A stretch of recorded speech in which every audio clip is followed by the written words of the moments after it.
બીજાની જમીન પર તમે કબજો જમાવી દો અથવા તો માલિકી જતાવી દો, જે તમારી છે જ નહીં, તો આજકાલ લેન્ડ ગ્રેબિંગ ચર્ચામાં છે. એટલે કે તમે લેન્ડ ગ્રેબિંગ કર્યું છે. કાયદો સખ્ત છે, સજા દંડની જોગવાઈઓ પણ છે, પણ જો સરકારી વિભાગ જ તમારી જમીન દબાવે તો લેન્ડ ગ્રેબિંગ કહેવાય કે નહીં? આ સીધો જ સવાલ છે સરકારને અને સરકારના જે તે વિભાગને, જે વિભાગે આ બ્લન્ડર માર્યું છે અથવા તો લાલિયાવાડી કરી છે. ખેડા જિલ્લાનો આ અદ્ભુત કિસ્સો ઘણાને લાગુ પડશે અને ઘણા એમ પણ કહેશે કે આવી પરિસ્થિતિ તો અમારે ત્યાં પણ થઈ છે. ગળતેશ્વર તાલુકો અને દેરોળિયા ગામ, આ જે ટાંકી ઊભી છે એ ટાંકી કોઈની માલિકી પર નહીં, એક વ્યક્તિની માલિકીની જમીન પર ઊભી છે, ખેડૂતની જમીન પર ઊભી છે. તમને નવાઈ લાગશે કે 2020-21માં ટાંકી બને છે અને ટાંકી એવા સમયે બને છે કે જ્યારે આ પરિવારના મુખ્ય સભ્યો અન્ય શહેરોમાં, ઓડિયો થોડો ડાઉન રાખજો, અન્ય શહેરોમાં મજૂરી માટે ગયા હતા અને પાછળથી ટાંકી ઊભી થઈ ગઈ. ન માત્ર ટાંકી, ભૂગર્ભ ટાંકી અને એક ઓડી ઊભી થઈ ગઈ. 5 વર્ષથી જેની જમીન છે એ વ્યક્તિ સરકારી કચેરીના ધક્કા ખાઈ રહ્યો છે અને ધક્કા ખાધા પછી પણ હજુ નિવેડો આવ્યો નથી. તો સવાલ કઈ રીતે થયો? ગ્રામ પંચાયતે પાણી પુરવઠા વિભાગની ટાંકી બનાવવા આપી અથવા તો પાણી પુરવઠા વિભાગના જે અધિકારીઓ છે, શું એમની પાસે સીટ, સમજ કે કાયદાનું ભાન નહીં હોય? જે અરજી કરી છે વ્યક્તિએ કે તમે ક્યાં ટાંકી ઊભી કરી રહ્યા છો, જ્યારે કોરોનામાં પરિવાર પરત વતન આવ્યો ત્યારે ખબર પડી કે અમને તો કોઈ નોટિસ આવી નથી, અમને કોઈ વળતર મળ્યું નથી અને અમારી માલિકીની ખેતીલાયક જમીનમાં પાણીની ટાંકી ઊભી કરી દેવાય. હવે તમે જ કહેશો કે કામગીરી કઈ રીતે થઈ રહી છે? એક ટાંકી જે 20 કરોડના ખર્ચે ઉદ્ઘાટન થાય એ પહેલા ટ્રાયલમાં ધડામ થઈ જાય, સરકારે 2 જ કલાકમાં, 2 દિવસમાં, 2 દિવસ પણ નહીં, માત્ર 1 જ દિવસમાં 2 અધિકારીઓને સસ્પેન્ડ કરવા પડે, તો આના માટે શું સજા હોય? હવે પ્રશ્ન એ ઉઠે કે 5 વર્ષથી ખેડૂત જે ધક્કા ખાઈ રહ્યો છે, વર્તમાન સરપંચને રજૂઆત કરી, પાણી પુરવઠા વિભાગના અધિકારીને રજૂઆત કરી, જવાબ એક જ છે, અમે તપાસ કરીશું, અમે રેકર્ડ જોઈશું. સાહેબ, રેકર્ડ જોઈને તો કામ કરવાના હોય. જો ત્યાંનો વ્યક્તિ અભણ છે અથવા તો કાગળમાં ગતાગમ નથી પડતી, તો તમે કઈ પ્રક્રિયાનું પાલન કર્યું? જે પરિસ્થિતિ, જે પીડિતોનું કહેવું છે, અને પરિસ્થિતિ તો એવી પણ ઉઠે કે 5 વર્ષથી આ સરકારી વિભાગના અધિકારીઓ કરી શું રહ્યા છે? શું એ નક્કી નથી કરી શક્યા કે આ ગ્રામ પંચાયતની જમીન છે કે કોઈની માલિકીની જમીન છે? જેવું જમીન માપણીમાં થયું, હજુ પણ લોકો આંટી ગૂંટીમાં અને પોતાની જમીન ઘટી છે અથવા વધી છે ગોથા ખાઈ રહ્યા છે. પણ આ તો ક્લિયર કટ જેના હાથમાં 7 બાર છે અને કહી રહ્યા છે કે આ સર્વે નંબર મારો છે અને અમારી ગેરહાજરીમાં બધું જ ઊભું થઈ ગયું છે. વળતર ભૂલી જાઓ, એ વાત તો પિક્ચરમાં છે જ નહીં. આ તો એવું થયું જેમ કાલાવડ તાલુકામાં એક ગામ છે સોરઠા, જેમાં ગોચરની જમીનના સર્વે નંબરમાં વીજલાઇન કંપનીઓ થાંભલા ખોડીને ગઈ, ગ્રામ પંચાયતને સરપંચને ખબર નહીં, આરટીઆઈ કરી ત્યારે ખબર પડી કે એક ગોચરની જમીન છે. થઈ તો મૂળ માલિકી કોની? ગ્રામ પંચાયતની ને. અહીંયા વ્યક્તિગત માલિકી છે.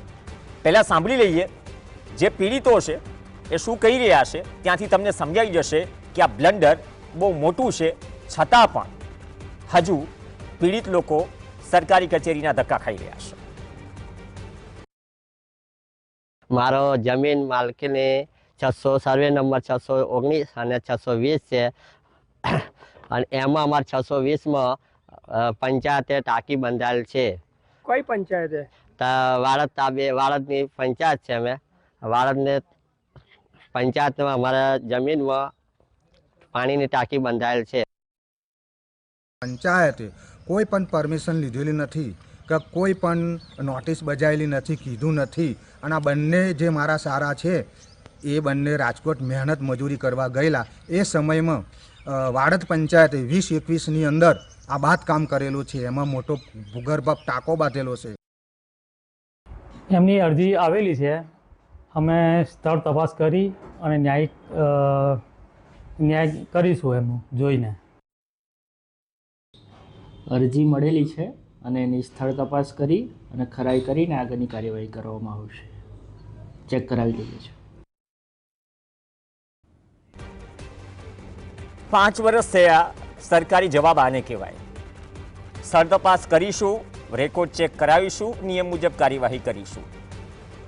તો 5 વર્ષ સુધી કોઈના હસ્તક આવતું જ નથી આ કામ, અથવા તો સરકારી પ્રોજેક્ટમાં ગમે ત્યાં ગમે તે બનાવી દેવાય છે. શું એનો મતલબ એ થાય છે? અથવા તો સરકારી તંત્ર કે અધિકારીની બેદરકારીના કારણે જો ખાનગી માલિકીમાં તમે આ દબાણ કરો છો તો આ શું જમીન પચાવવા બરાબર નથી? પોતાની જમીન માટે તમારે સરકારી કચેરીમાં ખુદે અરજી કરવાની? શું સરકાર પાસે રેકોર્ડ નથી? સરકાર તો રેકોર્ડના ડિજિટલાઇઝેશનની વાત કરે છે, જે ડિજિટલાઇઝેશનમાં છેલ્લા 5 વર્ષમાં ભાંગડો વાટ્યો એ સુધર્યો નથી, અને હવે આમ જનતા બૂટ ચપ્પલ ઘસી રહી છે સરકારી કચેરીઓના. સંજય કુમાર સેનવા આપણી સાથે જોડાશે, જે પીડિત પરિવાર છે, એમના સંબંધી છે. સંજયભાઈ, સ્વાગત છે આપનું. સંજયભાઈ, આ 5 વર્ષથી શું અધિકારીઓને ખબર જ નથી કે સર્વે નંબર તમારા સંબંધીઓનો છે અને ખોટી જગ્યાએ ટાંકી ઊભી કરી દીધી છે? જવાબ શું મળી રહ્યો છે? 2 જવાબ તો સાંભળ્યા, વર્તમાન સરપંચ અને એક પાણી પુરવઠા વિભાગના અધિકારીના. જી સંજયભાઈ.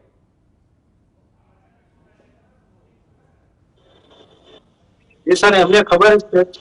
હાજી સર. જી જી, બોલો બોલો, અવાજ આવી રહ્યો છે.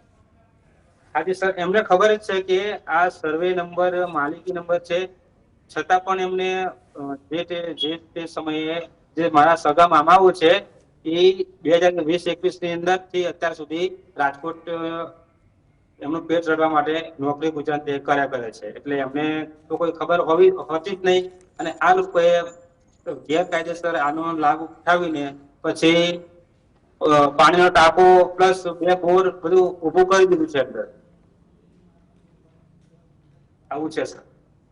એટલે સરપંચે કહ્યું કે આ ગ્રામ પંચાયતની જમીન છે, પુરવઠા, કેમ કે પેલા માપણીથી માંડીને જગ્યા તો જોવા આવ્યા હશે ને? 5 વર્ષ થયા આ વાતને, તો 5 વર્ષમાં શું કોઈ તંત્ર કે ગ્રામ પંચાયતને કે સ્થાનિક પાણી પુરવઠા વિભાગના અધિકારીઓને ખબર જ નથી કે આ જમીન કોઈ બીજાની છે? એ તો સર એમને જ ખબર હોવી જોઈએ કે જમીન એમને બીજાની છે કે પછી માલિકી નંબર છે. અમને એટલી ખબર છે કે અમારી પોતાની માલિકીની જમીન છે. જે સમયે જે મારા મામાઓ છે તો રાજકોટ નોકરી કરવા જતા રહ્યા છે, પ્લસ એમના પેટ રડવા માટે, તો એમને તો કઈ ખ્યાલ હતો નહીં. આ લોકોએ ઊભું કરી દીધું પંચક. એટલે નોટિસ બોટિસ મળી છે, વળતર મળ્યું છે? ના, કઈ વળતર મળ્યું નથી. અને કઈ અમને ઘણી વાર પંચાયત છે, પછી પાણી પુરવઠા વિભાગમાં ઘણી વાર અરજી આપી છે, પણ એનો પણ કોઈ જવાબ સરખો મળ્યો નથી અત્યાર સુધી. એટલે સ્વીકારે છે ખરા કે અમારી ભૂલ છે, અથવા તો જે અધિકારી કહી રહ્યા છે કે અમે સ્થળ તપાસ કરીશું? આજે એવા સમાચાર મળ્યા કે કંઈક સર્વે કરવા માટે આવ્યા, અત્યાર સુધી સ્વીકાર્યું છે ઓફ ધ રેકોર્ડ પણ અધિકારીઓ કે કોઈએ કે ના ભાઈ આમાં કાચું કપાઈ ગયું છે, ભૂલ થઈ ગઈ છે?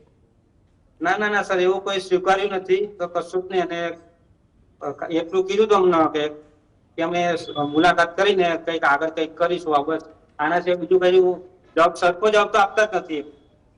અચ્છા, કોઈ નેતા, તમારા તાલુકા પંચાયત, જિલ્લા પંચાયત, ધારાસભ્યો, સાંસદ, આ કોઈને રજૂઆત કરી? પ્રજાના પ્રતિનિધિઓમાંથી કોઈને?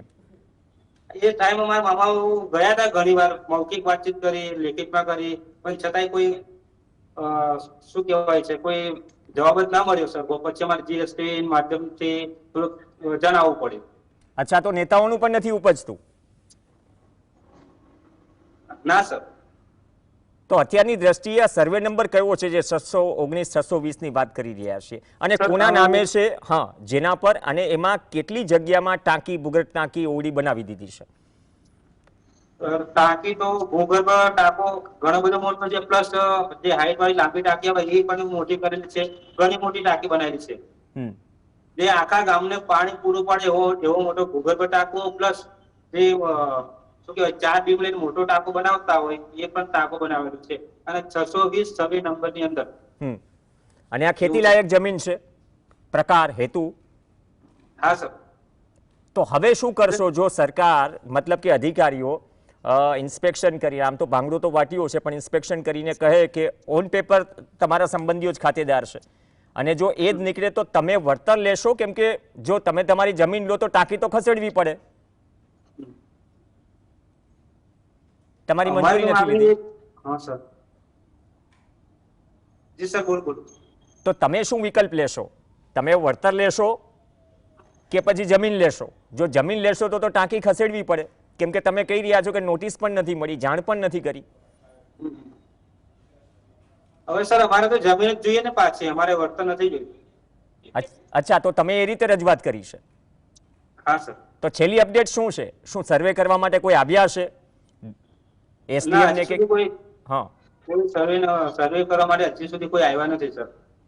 છેલ્લી અપીલ તમારા તરફથી સ્થાનિક અધિકારીઓને, સ્થાનિક નેતાઓને, જો કંઈ તમે કહેવા માંગતા હોય તો, કેમ કે 5 વર્ષ જૂનો કિસ્સો છે. હા સર. તમારી છેલ્લી અપીલ શું છે ત્યાંના સ્થાનિક નેતાઓ અને અધિકારીઓને? અમારી છેલ્લી અપીલ તો એ જ છે કે આ જે તે પાણીનો ટાંકો છે, ભૂગર્ભ ટાંકો છે, પ્લસ 2 મોટી મોટી રૂમ બનાવેલી છે, આનો કંઈક વ્યવસ્થિત ન્યાય અપાવે અમને, બસ એ જ છે અમારી છેલ્લી ગત. અચ્છા, ધન્યવાદ સંજયભાઈ. જો કહી રહ્યા હોય સંજયભાઈ કે એમના માલિકીની જગ્યા છે અને એમના માલિકીની જગ્યા પર જ જો 5 વર્ષ પહેલાં ટાંકી, ભૂગર્ભ ટાંકી ઓળીને બધું જ બની જાય તો આ સિસ્ટમ અને દેશ ચાલે છે કઈ રીતે? સવાલ એ ઊભો થાય. નથી એ વ્યક્તિને ખબર, એ વ્યક્તિ તો હાજર નથી, બહાર ગામ છે. અને બીજી તરફ નથી એમને કોઈ નોટિસ મળી, વળતરની વાત તો દૂર રહી. અને જો 5 વર્ષે નિવેડો ન આવે અથવા સ્થળ તપાસ ન થઈ હોય તો પાણી પુરવઠા વિભાગના અધિકારીઓ, સરપંચ, તાલુકા પંચાયતથી માંડીને તમામ જે લાગતા વળગતા વિભાગના અધિકારીઓ અથવા તો નેતાઓ શું ઊંઘી રહ્યા છે, ઓઢી રહ્યા છે? તમે સાબિત કઈ રીતે કરશો કે આ તમારી જમીન છે? જો ઓન પેપર એમના સર્વે નંબર ઉપર ખેતીલાયક જમીનમાં એમના કહેવા અનુસાર કે એમની જાણ બહાર ટાંકો ઊભો કરી દેવાતો હોય અને 5 વર્ષથી જો એ કચેરીઓના ધક્કા ખાતા હોય તો સરકારશ્રી શું આ લેન્ડ ગ્રેબિંગ નથી? કાયદો સરસ બનાવ્યો છે, એ પણ તપાસ કરાવવી જોઈએ કે આ કિસ્સામાં લેન્ડ ગ્રેબિંગનો અમલ થાય કે નહીં, અને જવાબદાર કોને બનાવશો? આ જ સવાલ સાથે નમસ્કાર.